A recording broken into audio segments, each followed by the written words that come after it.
There's quite some a lot of discussion after the WWE Extreme Rules pay-per-view, in particular the last match, and you know what people were saying on various message boards. It's why WWE never listens to the fans. For once, and this is one time in quite some time, you know, Vince let the IC title, you know, it was 16 years main event, a pay-per-view, over the WWE Championship match. And people were saying, what are the fans caring about? It's the damn clock. The damn clock. Fans are saying, how disrespectful. How disrespectful for the men who are out there delivering a performance for the wrestling fan. Don't be surprised if we see Reigns in the main event, right? Here's the thing, and I listen. I don't really get why everyone is seriously mad at Pittsburgh for quote unquote hijacking one match.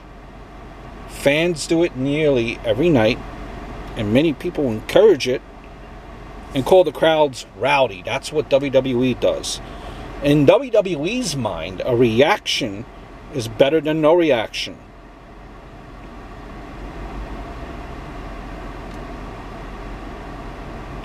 Pittsburgh has a reputation of being, I think, a kind of a boring or a dead crowd, because they're usually quiet during matches.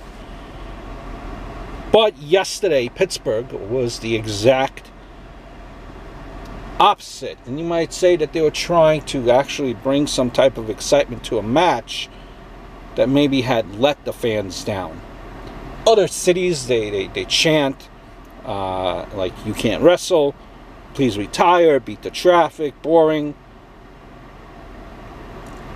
But did they say it during this match? No.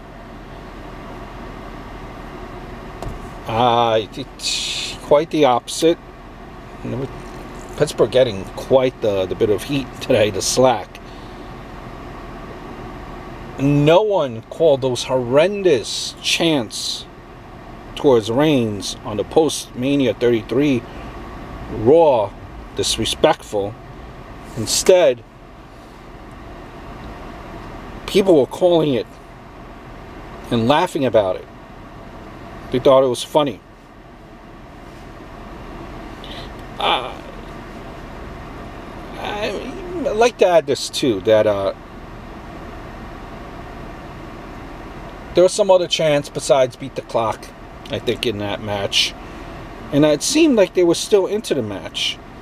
You look in the crowd, you see people on their feet doing some pins. You heard a "Let's Go Rollins" chant.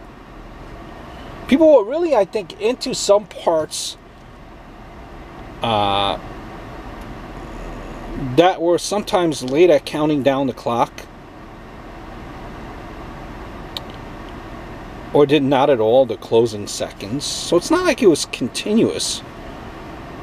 Also, when they took the clock off, it seemed like they stopped displaying the match on the big monitor, that big monitor center in the arena, which I think made it harder for actual fans to see what's going on.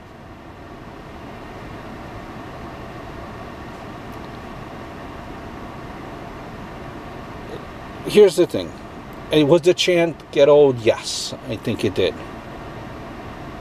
As for the crowd trying to get themselves over, that may be the case, but it's not so different compared to the post-Mania crowds. Not sure why Pittsburgh did it, why, you know, certain crowds do it, but I think crowds, you know, because multiple crowds do it, try it so they could be known for being the best. The hope is that by being the best, you get better shows. Like a Big Five, right? It also doesn't help that in every match, people focus on the crowd.